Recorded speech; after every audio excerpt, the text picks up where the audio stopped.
다큐멘터리 역사를 찾아서 제36편 고구려 유민의 좌절과 희망.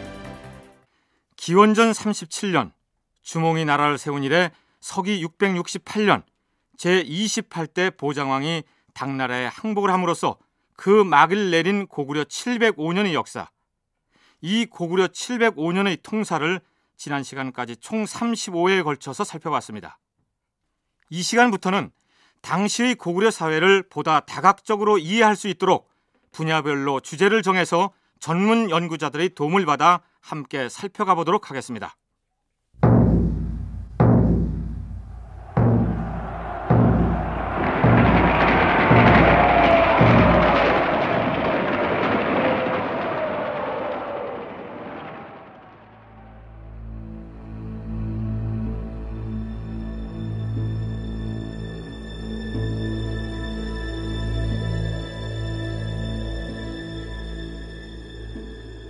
외진 땅 벽지에 성문은 높이 열렸는데 구름 끝 맞닿은 성벽은 길기도 하여라.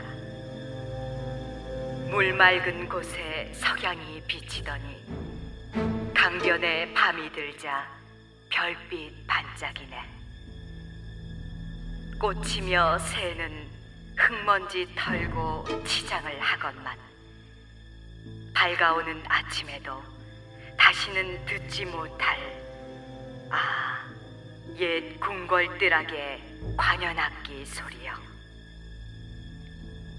가시밭 진흙 속 옛길 옆에는 도단한 잡초만 덧없이 수북하여라.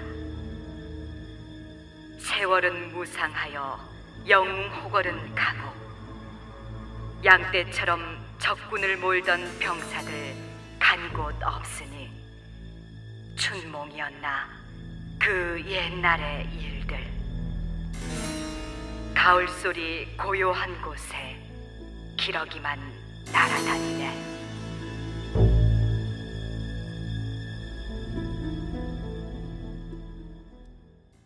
지은이의 이름은 알려지지 않고 있습니다만 후대의 한 선비는 폐허로 변해버린 고구려의 옛 사적을 둘러본 소회를 이렇게 읊었습니다. 나라를 잃어버린 패망국의 백성을 유민이라고 부릅니다. 오늘 탐색해볼 내용은 우리 역사상 가장 강건한 자주국가였던 고구려의 멸망 이후 그 유민들은 어떻게 되었을까 하는 부분입니다.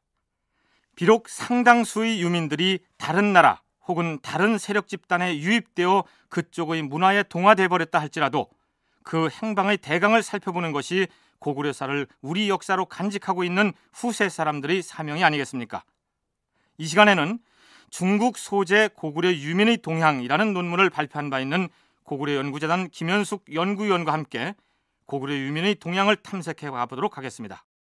이제 고구려 땅은 우리 당나라 영토가 되었다.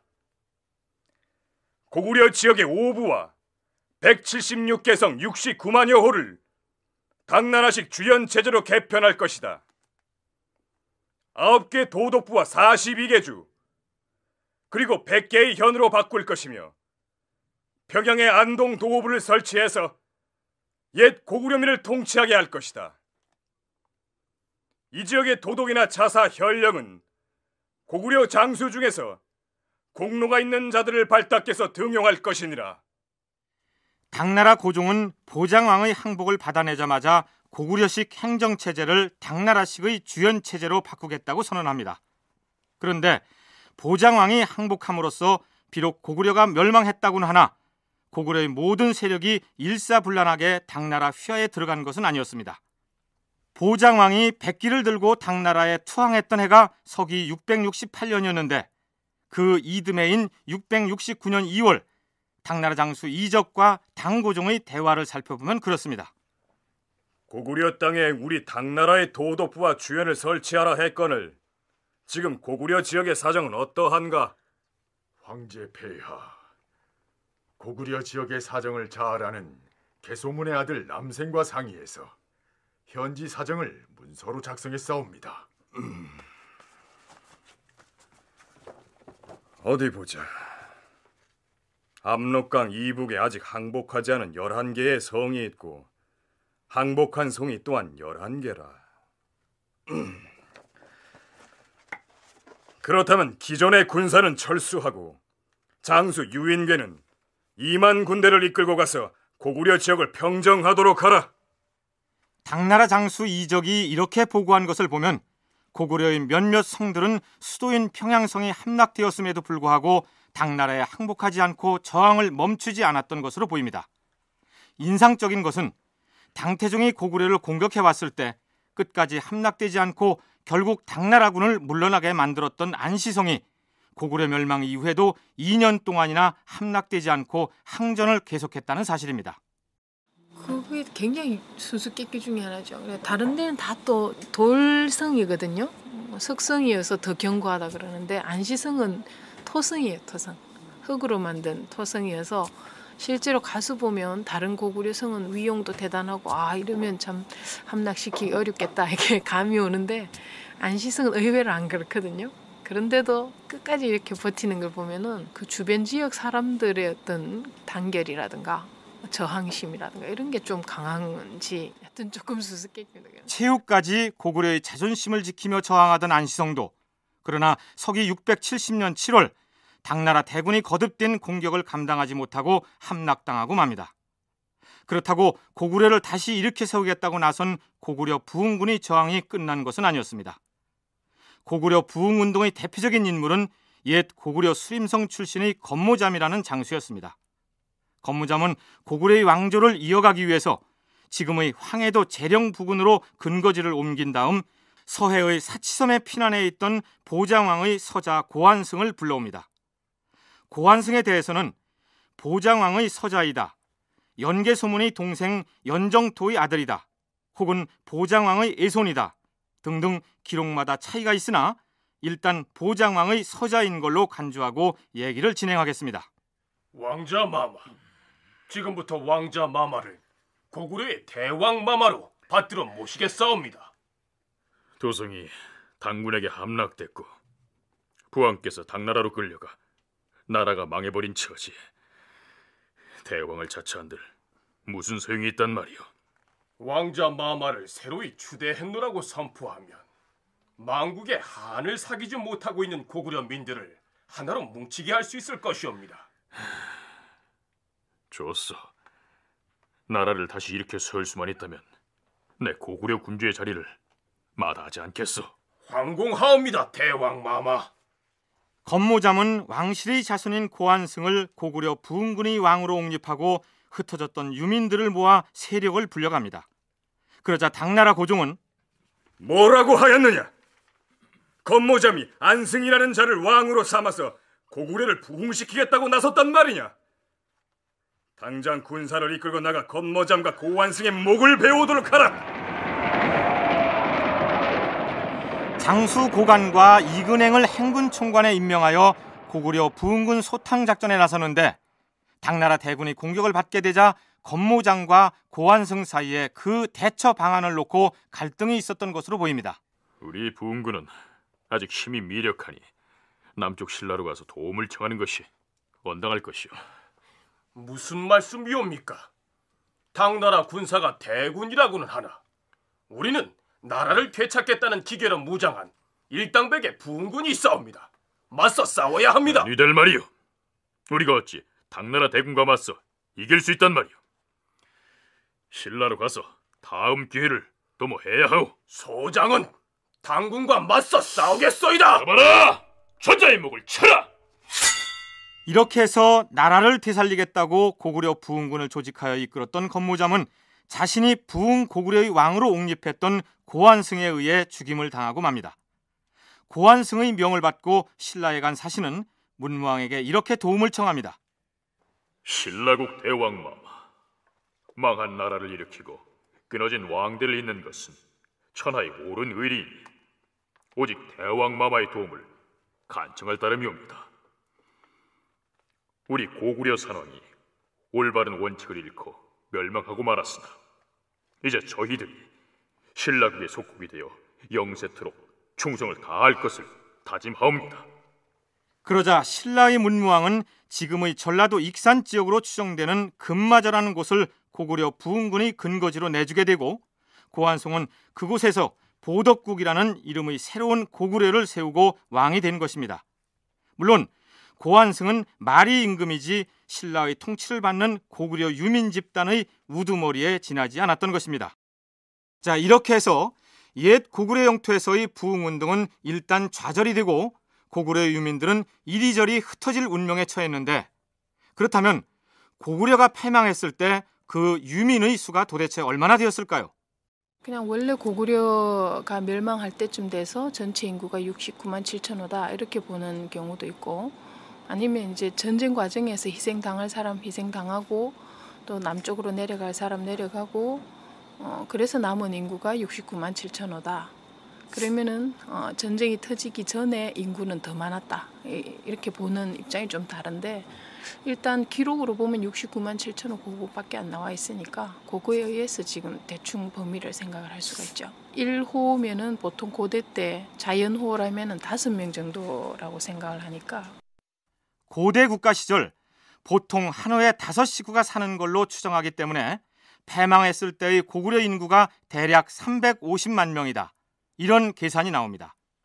그런데 이 숫자가 순수 고구려족만이었는지 아니면 고구려의 간접 통치를 받고 있던 다른 종족들까지 합한 숫자였는지, 혹은 다른 종족 중에서도 오래전부터 고구려의 통치권에 포함되어서 고구려 민화된 사람들만을 포함한 숫자였는지는 확실치 않습니다. 이 고구려 유민들은 패망 후에 대략 4갈래로 이동한 것으로 보입니다. 옛 고구려 영토에 그대로 남은 사람들을 제외하면 신라로 가거나 당나라 땅으로 끌려갔거나 말갈족에 합류했거나 혹은 물 건너 외국으로 가는 경우입니다. 동국대 윤명철 교수의 얘기입니다. 고구려가 멸망되면서 그 고구려 세력들이 많이 분산이 됐는데요. 가장 많이 안 알려진 사실이지만 일본 열도로 일단 고구려 세력들이 많이 건너갔습니다. 고구려 멸망하기 직전에 사신이 갔다가 그 사신이 돌아오지 못하고 정착을 하고요. 그다음에 고구려 멸망한 이후에도 기록에 나와 있지 않습니다만은 많은 고구려 유민들이 일본 열도로 건너갔을 겁니다. 일본 서기에 보게 되면은 고구려 유민들을 주축을 해서 현재 관동 지방을 개척하는 기록이 나오거든요. 그러니까 다수의 고구려 사람들이 일본 열도로 건너갔고요.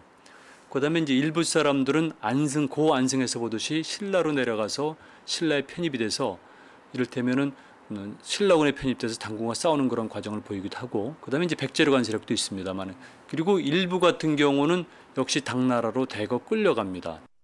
일본 귀족 계급의 성씨를 조사한 신찬 성씨록에 의하면 고구려 패망 후 일본 열도에 유입된 고구려 유민의 동향을 점쳐볼 수 있는 대목이 나옵니다.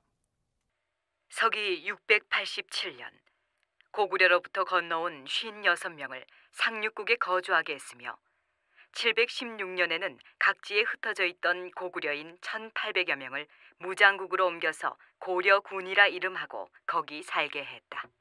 일본으로 간 사람들 같은 경우에는 집단적으로 간 것 같지는 않고요. 아마 소수로 이렇게 넘어간 것 같은데, 그건 이제 일본 내에 신찬 성시록 같은 책 같은 데 보면은 자기의 조상이 고구려 사람이다라는 것을 이제 내세우고 그 족보를 그대로 가지고 있고, 지금도 사당 같은 거 이렇게 지어놓고 제사 지내는 고구려 후손을 자처하는 사람들이 있거든요. 그래서 그런 측면은 이제 발견이 되는데 실제 몇 명이 갔는지 뭐 이런 것은 확인을 할 수가 없고요. 지리적 여건 등을 감안할 때 바다 건너 외국으로 건너간 유민의 수는 한정돼 있었겠죠. 참고로 외국은 그 이전까지는 통일된 국가를 이루지 못하다가 고구려 멸망 직후인 서기 670년에 일본이라는 이름을 나라 이름으로 내세웁니다. 그 다음 고구려 유민들이 돌궐로 간 경우인데, 일반적으로 돌궐족은 고구려족과는 생활 문화가 많이 다를 것이라는 선입견을 가지고 있죠. 그러나 김현숙 연구위원은 반드시 그렇지만은 않다고 얘기합니다. 돌궐이 공격해온 적도 있고, 또 공격하기 전에도 돌궐을 지배하던 유연이라는 왕조가 있었는데, 그 유연과 고구려가 교류를 하면서 그 중간에 있는 지두라는 작은 세력을 갈라서 가지기로 약속을 하고 전쟁을 벌이기도 하고 이러거든요. 그래서 그런 걸 보면은 돌궐과도 전쟁으로도 그렇고 아마 교역 쪽이라든가 이런 쪽으로도 많이 왕래가 된 상태예요. 그래서 전혀 엉뚱한 경우다, 또 전혀 낯선 지역이다 이런 것은 아니고요. 충분히 선택의 한 대상으로 꼽을 수 있는 그런. 한편 고구려 부흥을 꾀하다 신라로 내려가서 고구려의 대를 잇는 보덕국을 세우고 신라 조정의 묵인하에 보덕국의 왕이 된 고한승은 어떻게 되었을까요? 고구려가 팽항한 이후에도 고구려 사신이 일본을 왕래했다는 기록이 일본 서기에 나타나는 걸로 봐서 고한승의 보덕국은 대외적으로는 상징적으로나마 나라의 구실을 했던 것으로 보입니다. 보덕국이 일단 성립되고 나서 처음에는 그 고구려 유민들은 나름대로 이제 신라가 마련해준 기반을 바탕으로 해서 부흥을 하려고 이제 생각을 했던 거죠. 그래서 일본에도 독자적으로 사신을 파견했습니다. 그런데 몇 차례 일본에 사신을 파견하는 기사가 나오는데 앞부분은 보덕국에서 자체적으로 보낸 것 같은데 그 뒤에는 신라 사신이 항상 동행을 해요. 그런 걸 보면은 신라 사신이 동행한다기보다는 신라 사신을 따라갔다고 볼 수가 있는 거죠. 독자적인 외교가 완벽하게 이루어진 것 같지는 않습니다. 그리고 서기 674년 신라 왕이 고구려에 배반한 무리들을 받아들이고 또 백제의 옛 땅을 마음대로 차지하여 사람을 시켜 지키게 하니 이런 무례할 때가 있는가? 우영 대장군 이근행은 당장 군사를 이끌고 나가 신라를 공격하라. 당고종은 신라의 선전포고를 하게 되고 대왕마마, 당나라 장수 고강과 이근행이 군사 4만을 거느리고 우리 신라의 백수성을 공격해오고 있다 하옵니다. 아니 되겠다. 대하찬 효천과 사찬 의문은 군사를 이끌고 나가 장군과 맞서 싸우도록 하라. 보덕국에도 명을 내려 고구려의 고한승 군대도 함께 출동하라 이르라.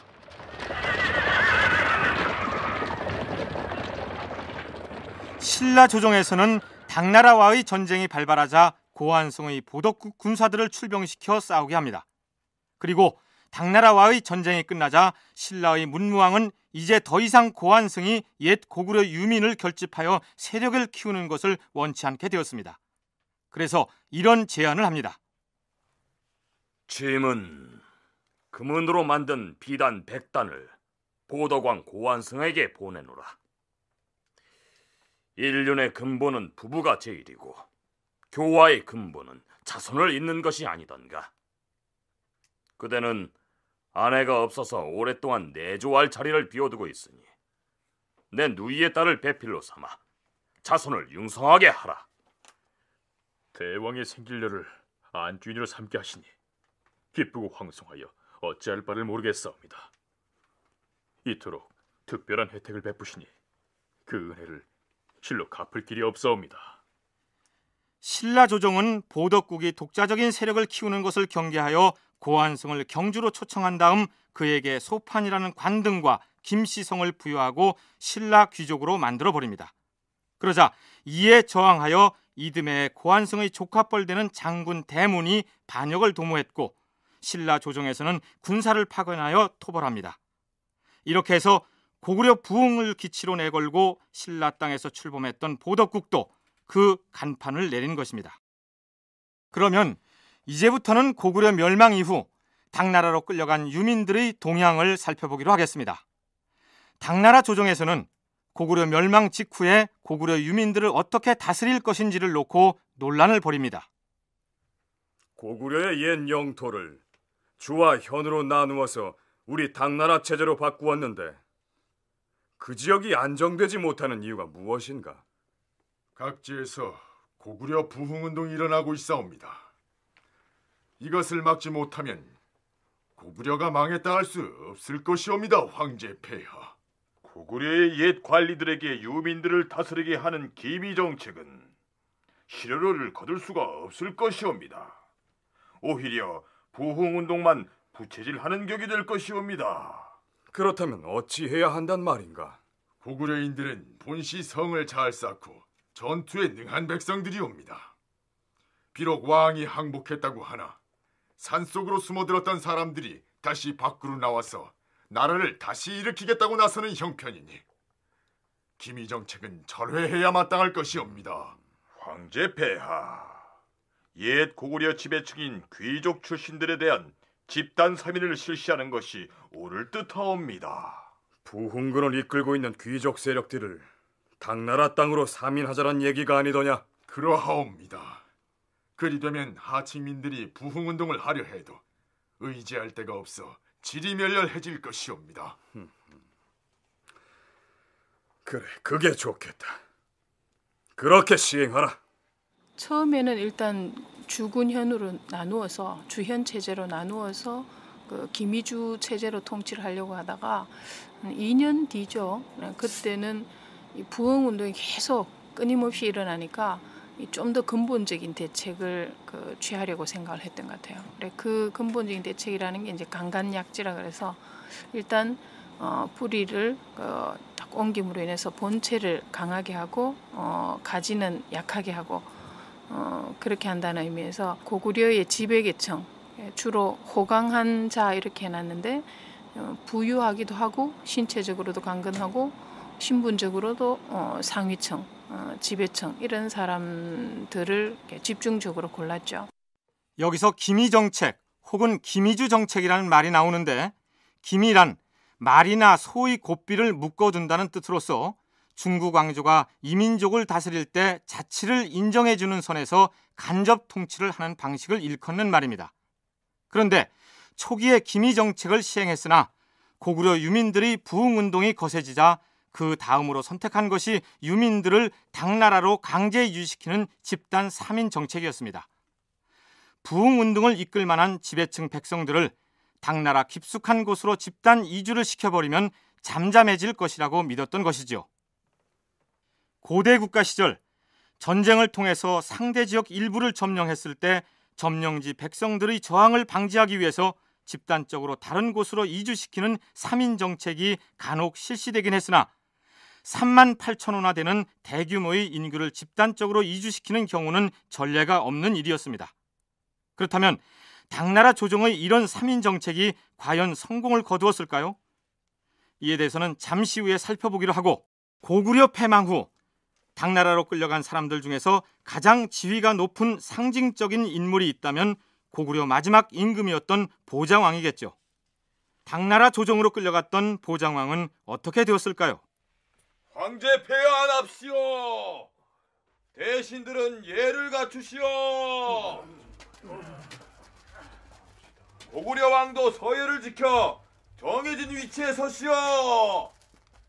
항복을 할 때는 일단 고구려의 대표자 자격으로 항복을 한 것이고 항복한 다음에 이제 끌려가죠. 끌려가서 고구려의 그 승리했다는 승전 보고를 당나라에서 이제 조상들한테 고할 때 그 증거물로 이제 보장왕이 끌려가서 무릎 꿇고 이제 절하고 뭐 이런 상황이죠. 좀 비참한 그런 상태를 맞이했는데 그래도 아마 그 뒤에도 뭐 당나라에서 국제적인 행사를 한다든가 아니면은 국내 사람들에게 뭔가 보여주는 행사를 할 때 항상 황제의 위용을 돋보이게 해주는 액세서리로서 이렇게 옆에 도열에 있는 사람 그런 사람으로서 역할을 했던 것 같아요.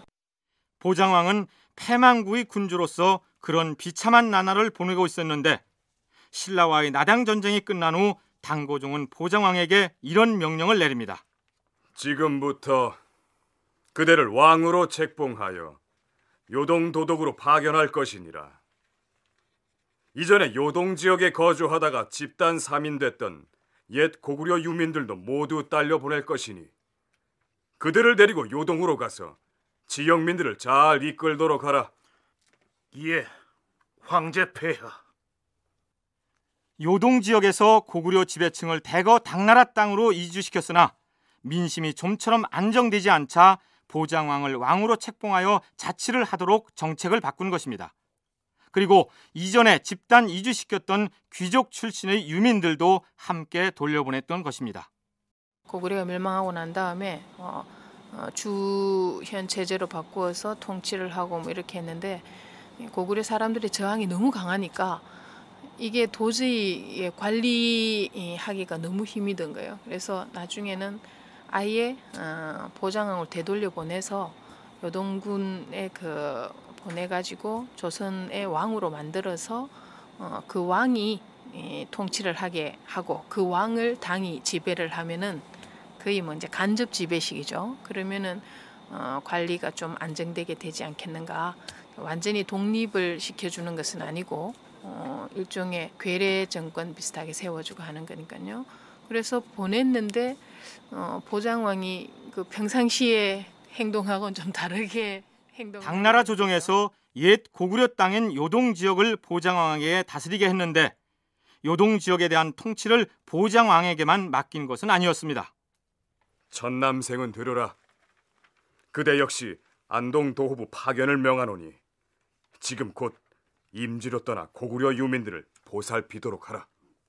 형제들 간의 다툼으로 일찍이 당나라로 투항해 왔다가 조국인 고구려를 멸망시키는 싸움에 앞잡이가 된 바 있는 남생에게 보장왕을 감시하라는 임무를 주어서 함께 파견한 것입니다. 이 사람은 나중에 당에 가서도 황제를 수기하는 그런 역할을 하게 됩니다. 그래서 궁궐을 수호하는 그런 고위직 장군이 되어서 활동을 계속하게 되고 또 그 요동 지역에 남아있던 고구려 고토에 남아있던 유민들이 반란을 계속 일으키니까 거기에 대한 무마책으로 이 보장왕을 다시 보내서 일종의 괴뢰국을 만들어서 지배를 하게 하는데 그때도 보장왕만 보내면은 상황을 또 알 수가 없기 때문에 이중으로 지배를 하게 됩니다. 한편으로는 중국 군현 체제를 그대로 두고 중국의 통치 체제를 그대로 두고 거기에 지방 장관으로 남생을 파견합니다. 연개소문이 아들이었기 때문에 이름을 연남생으로 불러야 옳지만 당나라로 투항한 이후 천남생으로 성씨가 달라집니다. 연개소문을 소개할 때 언급했듯이 당나라를 세운 당고조의 이름이 이연이었기 때문에 황제의 이름자를 성씨로 사용할 수 없다고 해서 샘천자로 바꿔 부른 것이죠.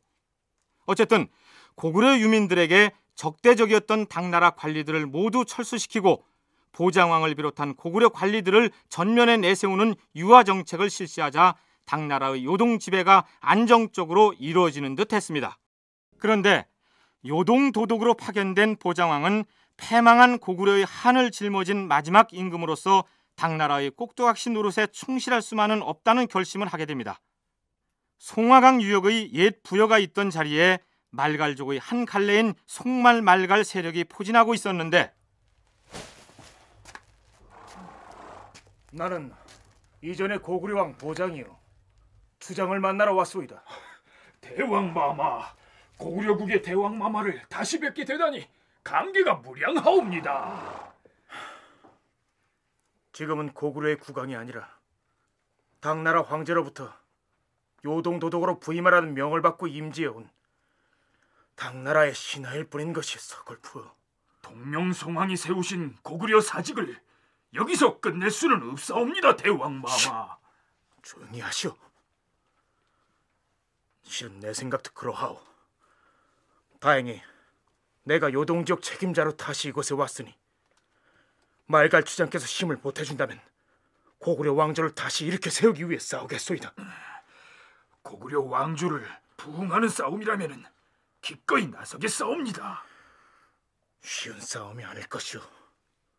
나는 비밀리에 고구려 유민들을 모아서 부흥군을 조직할 테니 말갈 주장께서도 준비를 해주시오. 여부가 있겠사옵니까? 연개소문에 의해 왕으로 세워졌기 때문에 한 번도 자신의 의지대로 군주 노릇을 해보지 못했던 보장왕은 나라가 패망한 연휴에야 요동 지역을 고구려의 부흥기지로 삼겠다는 결심을 굳히고 4년여 동안 비밀리에 당나라 군사와 싸울 준비 공작을 진행합니다. 그러나 안타깝게도 그의 거사 계획은 남생이 이끄는 안동 도읍의 감시망에 걸려 발각되고 맙니다. 패망국 고구려왕 보장을 공주로 유배하라. 또한 보장과 함께 요동으로 갔던 고구려 유민들을 모두 하남도 지역으로 끌어다 이주시키도록 하라. 보장왕은 고구려 유민들하고 떼내서 개별적으로 공주의 유배를 가게 되죠. 귀양을 가게 되는데 그 지역이 현재 중국 사람들 얘기를 들어봐도 환경이 굉장히 열악한 곳이라고 얘기를 해요. 그래서 그런지 이제 귀양지로 그곳을 택했는데 귀양지로 가자마자 1년 뒤에 바로 보장왕이 죽게 됩니다. 그런 것을 보면은 나라가 멸망하면서 마지막 왕으로서 나름대로 심적인 고초라든가 육체적인 고초라든가 그런 게 상당했고, 특히 복국운동이 발각되고 다시 끌려가고 하는 그런 상황에서 상당히 고초를 많이 겪었던 것 같습니다. 삼국사기는 당서를 인용하여 보장왕의 최후를 이렇게 적고 있습니다. 보장왕이 공주로 소환되었다가 사망했다. 당 고종이 그에게 위위경을 추증하고 조서를 내려 시신을 당나라 도성으로 옮겨오게 하여 장례를 지냈다. 묘 앞에 비를 세웠다. 그와 함께 요동으로 갔던 백성들은 하남 농우의 여러 주에 분산 거주케 했다. 그중 가난한 자들은 요동의 옛 성에 머물게 했다. 그러나 일부는 신라로 도주하고 남은 사람들은 흩어져 말갈과 돌골로 갔다. 고시의 왕통이 완전히 끊어졌다. 당나라는 수차에 걸쳐서 고구려 유민들에 대한 집단 살인, 즉 강제 이주를 실시합니다. 그렇다면 당나라로 끌려간 고구려 유민들은 어떻게 살았을까요? 당나라 땅으로 끌려간 유민들의 동향을 살펴볼 수 있는 체계적인 자료는 존재하지 않습니다. 구당서나 신당서 또는 자치통감 등의 일부가 실려 있고, 후대에 발견된 고구려 유민들의 묘지명을 통해서 몇몇 사례들을 살펴볼 수 있을 정도입니다. 그 멸망 이후에 중국으로 들어간 사람들을 신분별로 구분을 해보자면은 귀족층, 평민 이렇게 볼 수가 있겠는데, 귀족층 중에서도 집단적으로 삼인된 사람들은 중국 내에 가서 고위직을 유지를 한다든가 귀족 신분을 유지한다든가 그렇게는 잘 못했던 것 같습니다. 그 사람들은 거의 평민으로 되었다고 봐도 과언이 아닐 것이고, 그 중에서 몇몇 군사적인 능력이 뛰어난 사람들이라든가 이런 사람들은 지방 군대의 어떤 중하급 장교라 그럴까요? 그런 사람으로 이제 활동하는 사람들이 있죠. 우선 보장왕의 후손들은 당나라에 가서도 이런저런 직분을 부여받아서 당나라 조정에 의해 활용되었다는 흔적이 나타납니다. 관심을 끄는 것은 연개 소문의 세 아들들인데, 그들은 당나라의 어떤 태도를 보였느냐에 따라서 자신과 후손들의 처지가 크게 달라집니다. 황제 폐하, 소장은 고구려 망리지 남생이옵니다. 사악한 아우들 때문에 목숨이 경각에 달렸으니 폐하의 나라에서 거두어 주신다면 충성을 다하겠사옵니다. 형제들 간의 갈등으로 일찍이 당나라로 투항하여 고구려 정벌의 앞잡이 노릇을 했던 맏아들 남생의 경우 대대손손 가장 대접받는 고구려 유민이었던 것으로 기록되어 있습니다.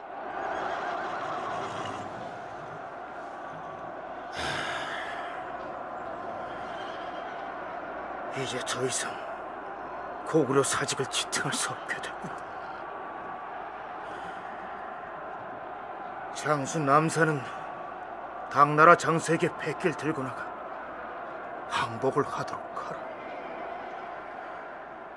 마지막 평양성 전투에서 보장왕의 항복 명령을 받고 백기를 들고 나가 항복했던 셋째 아들 남산의 경우 최종적으로 항복을 했다 해서 일단 관직을 받고 수도 근처에서 살았는데 거의 한직을 떠돌다가 그냥 나중에 죽은 것 같아요. 근데 그 사람의 그 묘지명은 나왔죠.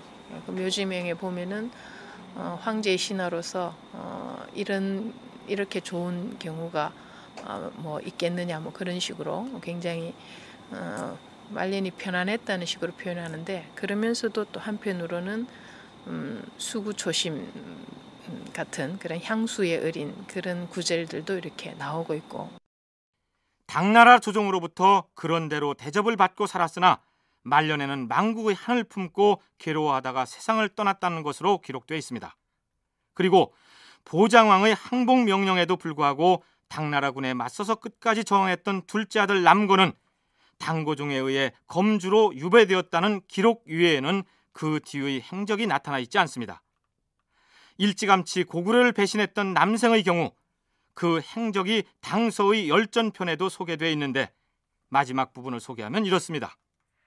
남생이 고구려로부터 투항해 오자 당고종은 그를 불러 요동 대도도 현도군공으로 승진시키고 도성에 집 한 채를 주었다.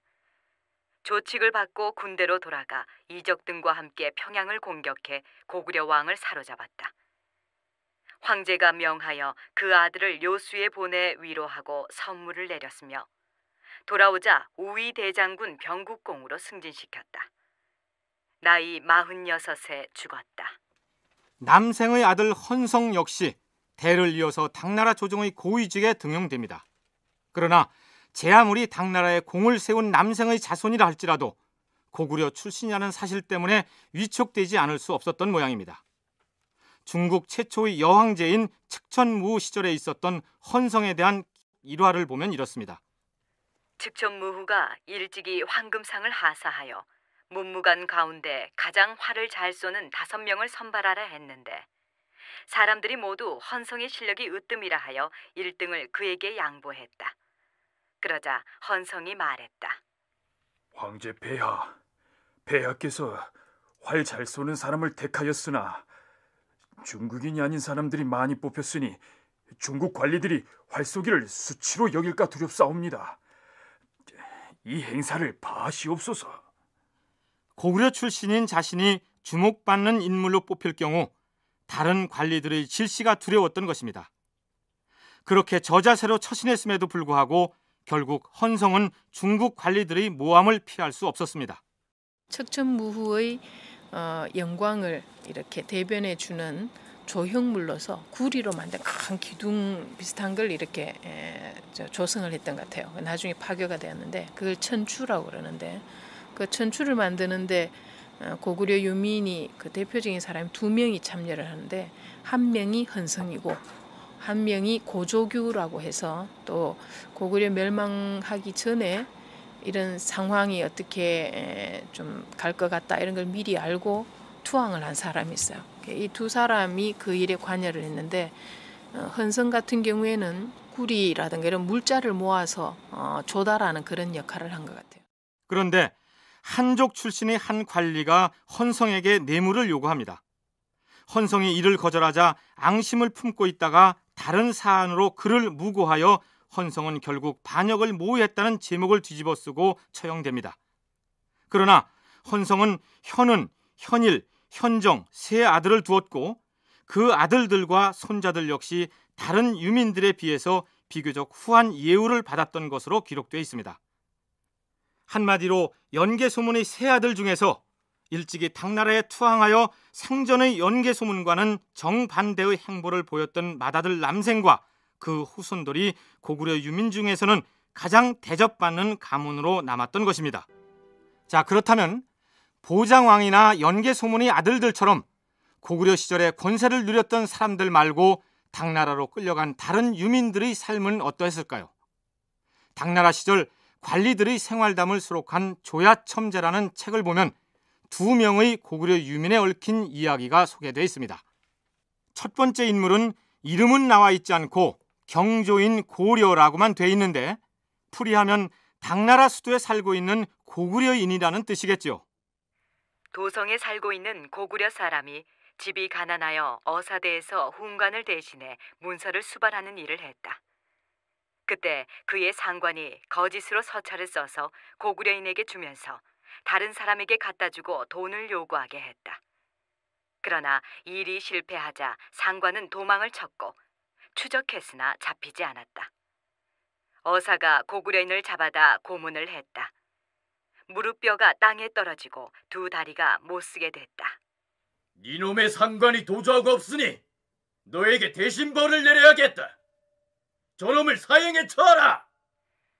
옛날 관례를 보면 병이 심한 자에게 형을 가하는 것은 합당하지 않다고 말하는 이가 있었으나 어사가 화를 내며 말했다. 다리 아픈 것이 어찌 문서를 위조한 죄를 없애겠는가? 언도대로 형을 집행하라. 그렇게 명하니 집행하는 관리들이 고구려인을 마주 들고 시장에 나가서 그를 참수했다. 이 사람 같은 경우에는 고구려에서 어떤 일을 했고 어떤 연유로 그 중국의 수도까지 흘러 들어갔는지 전혀 알 수가 없지만 일단 가난하게 살았다는 것과 또 그 가난이 결국은 비리에 연루되게 했다는 것, 뭐 이런 점에서 일종의 고구려가 멸망함으로 인해서 이 사람 역시 자기의 인생이 아주 엉뚱한 방향으로 비참하게 풀리게 되는 그런 사례 중에 하나라고 볼 수가 있겠습니다. 물론 이렇게 억울하게 죄를 뒤집어쓰고 극형을 당한 이 고구려인이 한족이 아니고 고구려의 유민이었기 때문에 차별적으로 그처럼 부당한 처벌을 받았다는 증거는 없습니다.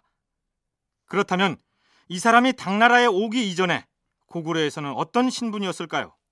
일단 여기서 간 고구려 사람들이 남생이나 헌성처럼 관직을 받지 않는다든가 이러면은 사실은 그 먹고 살 일도 그렇게 뭐 많이 널려 있는 것은 아니겠죠. 문서 수발하는 일을 했다고 하는 걸 보면은 일단 글자도 좀 아는 사람일 것이고, 그럼 고구려 내에서 좀 지위가 있었다고도 볼 수가 있죠. 평민들까지, 물론 경당 같은 게 있긴 했지만 평민들까지 다 뭐 한자를 완전히 해독을 한다는 그런 건 좀 어려울 테니까. 그래서 고구려가 그대로 존속돼 있었다면은 지배층으로 잘 살 수도 있었을 사람일 수도 있죠. 조야첨자라는 책에 나와 있는 또 한 사람의 고구려 유민에 대한 사례를 소개하기로 하죠. 벼슬이 중서사인에 이르렀던 곽정일이라는 중국 관리가 있습니다. 이 사람은 중국의 인명사전에도 그 이름이 올라있는 만만치 않은 벼슬아치인데, 이 사람이 고구려 평양성을 당나라 군대가 공격할 때 거기에 참전을 한 사람이에요. 그래서 거기에 승리를 하게 되니까 승전 기념으로 옥소라는 여자를 주게 됩니다. 하사품으로. 근데 거기 사료에는 이제 고려비를 하나 얻었다 이렇게 나오는데, 이 옥소라는 여자가 고구려에서도 노비였는지 평민이었는지 귀족의 뭐 딸이었는지 이런 건 전혀 알 수가 없고요. 일단 전쟁 과정에서 고구려가 함락이 되고 또 이 성전 기념으로 비를 나눠준 거기 때문에 귀족이었을 수도 있죠. 평민이었을 수도 있고. 근데 분명한 것은 굉장히 이제 아름다웠다고. 곽정일은 승전 기념으로 하사받은 옥소라는 이 고구려 여인의 미모에 반해서 그녀에게 재물창고의 관리를 맡게 합니다. 그런데 어느 날 밤, 여봐라, 걔 아무도 없느냐? 나으리, 부르셨사옵니까?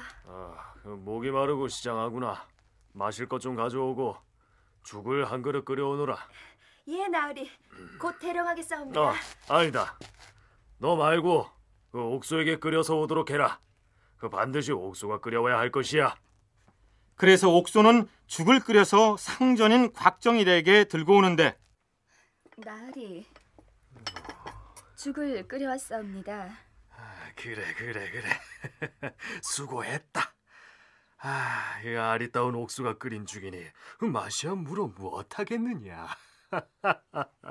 그러나 고구려에서 끌려온 옥소라는 여인은 이 곽정일이라는 관리를 좋아하지 않았던 모양입니다. 기록에는 이렇게 나와 있습니다. 옥소는 죽을 끓인 다음 거기에 독을 넣어서 내어갔다.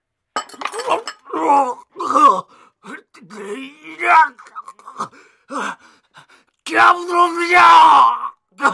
저들이 죽에다 독을 빨리 해독제를 가져오라. 곽정일은 토장과 감초를 찾아 먹고 간신히 해독을 했다. 한참 지나서 정신을 차린 곽정일이 옥소를 찾았으나 보이지 않았다. 재물 창고를 살펴보니 금과 은으로 만든 기물 10여 점도 함께 없어졌다. 곽정일은 자초지정을 황제에게 보고하니 황제가 장수에게 명하여 사방을 샅샅이 뒤졌으나 사흘이 지나도록 찾지 못했다. 곽정일은 집을 지키는 위사 4사람을 포박하고 문초했다. 근자에 우리 집에 와서 동정을 살피는 자가 없었느냐? 예, 한 사람 있었사옵니다. 그게 뉘더냐? 투항한 고구려인이 편지를 주면서 우리 집 마부에게 전해주라 하였사옵니다. 여기 그 편지가 있사옵니다. 어디 보자. 아니, 이게 뭐냐? 금성방 중에 빈집이 하나 있다라고만 쓰여있지 않느냐? 여봐라! 금성방의 빈집을 모조리 수색하도록 하여라! 금성방의 빈집을 수색했다. 한 집에 이르니 자물쇠가 단단히 채워져 있었다. 그 자물쇠를 깨고 문을 여니 옥소가 고구려 남자와 함께 거기 있었다. 붙잡아다 고문을 하니 투항해온 고구려 사람이 마부와 공모하여 그녀를 숨긴 것이 드러났다. 그들을 동편 시장에 끌고 가 참수했다. 나라가 패망하자 적국의 장수에게 전리품으로 주어졌던 비운의 고구려 여인을 주인공으로 한 소설 같은 이야기가 아닙니까?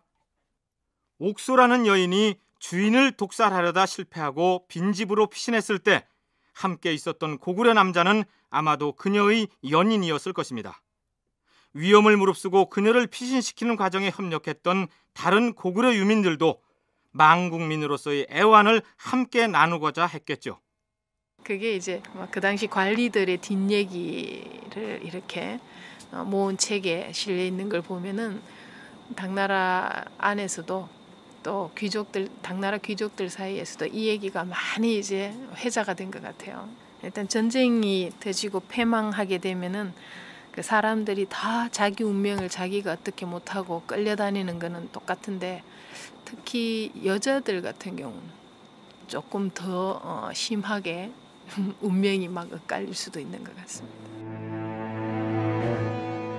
패망한 고구려 유민들의 행적을 쫓다 보니 씁쓸하고 서글픈 얘기가 되고 말았는데 이제 고구려의 기계와 끈질긴 생명력을 엿볼 수 있는 희망적인 얘기를 해보기로 하죠. 유민들 중 상당수가 중국 땅으로 끌려가거나 신라나 일본 그리고 돌궐로 흘러갔는데 요동지방과 압록강 유역 등 고구려 옛 땅에 남아있는 유민들도 많았습니다. 그 고구려의 고토 중에서 영주라는 지역이 있습니다. 그 영주라는 곳이 이민족들을 모아서 이렇게 통치하는 기미주로 되어 있었거든요. 그래서 거란족도 있고 뭐 고구려 사람들도 있고 또 말갈 계통도 있고 뭐 이렇게 이민족들을 쭉 모아서 특별 관리하는 그런 기미주였었는데 거기에 역시 중국 내지로 끌려가는 도중에 뭐 여러 사정에 의해서 못 따라가고 남아 있었던 세력이라든가 또 원래부터 거기 건너가 있던 고구려 사람이라든가 해서 고구려 유민들이 꽤 많이 있었습니다. 이 사람들이 이제 결국은 거란족 이진충이라는 사람이 반란을 일으키니까 그 사이를 틈타서 탈출을 하게 되는데요. 다시 설명하자면 영주는 당나라가 동북지방의 여러 종족들인 거란족, 해족, 습족, 말갈족 같은 이민족들을 한데 모아놓고 통제하던 곳이었습니다. 그런데 서기 696년 당나라 영주도독 조문회의 폭정을 견디지 못한 거란족 출신의 이진충이 영주성을 공격하는 사건이 벌어집니다. 우리 거란족은 더 이상 당나라 영주도독의 지배를 받지 않을 것이다. 당나라의 영주성을 격파하고 독립국을 세울 것이다. 가자!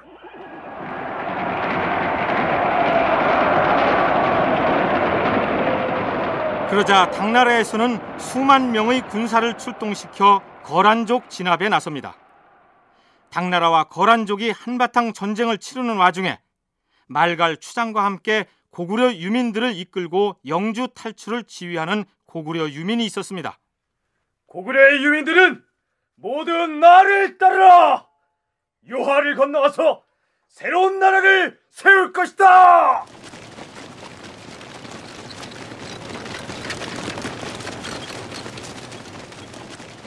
말갈족의 추장 걸사비우와 함께 고구려 유민들을 이끌고 영주를 탈출하여 요하를 건너는 이 사람은 고구려의 옛 장수였던 걸걸중상이었습니다.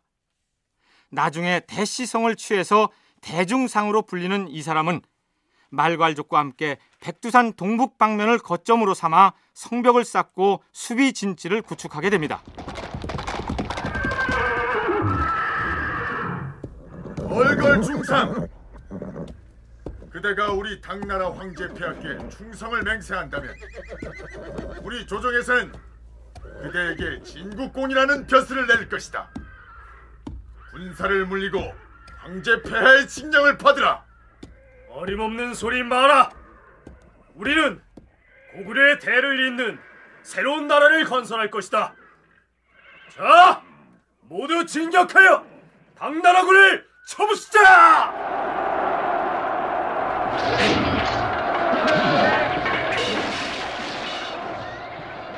그러나 대중상은 뜻한 바를 이루지 못하고 세상을 떠납니다.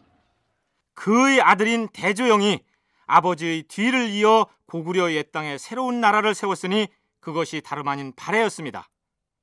고구려 패망 후 30여 년 만에 고구려의 유민에 의해서 고구려의 뒤를 이은 새로운 국가가 탄생한 것입니다.